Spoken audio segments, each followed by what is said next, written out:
Takiji Kobayashi was born in 1903 and lived a short but powerful life, passing away in 1933. During those years, he became a fierce labor activist and writer, using his words to fight injustice. In 1929, he wrote The Crab Cannery Ship to expose the brutal exploitation of Japanese crab processing workers. His courage came at a great cost. He was arrested and died under torture. Takigi's story reminds us of the risks some take to speak truth to power. Kamchatka, the edge of the world. In the late 1920s, icy winds tore through the Russian Far East, slicing into the flesh of men packed onto floating factories. Crab processing ships, they called them. But what happened on board was closer to a slow execution.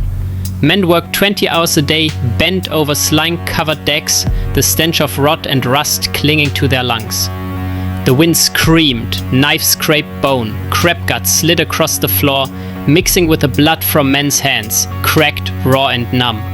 Someone shouted, a body collapsed, he didn't move. But the knives kept moving, orders kept coming. No one stopped. Because stopping meant punishment, or worse. But even under the weight of salt and silence, something stirred. Are we not human? The question didn't come from the lips at first. It rose from the bones. They began to look at one another differently, to speak in whispers, to hope. And when hope became unbearable, they rose, together, voices cracking through the noise, fists raised not in violence, but in refusal. It didn't last long. Warships came, with guns, with beatings. The strike was crushed, but their dignity wasn't. Bruised and bloodied, someone whispered again, once more. That whisper would outlive them. Takiji Kobayashi wasn't a journalist. He wasn't watching from a distance. He felt what they felt.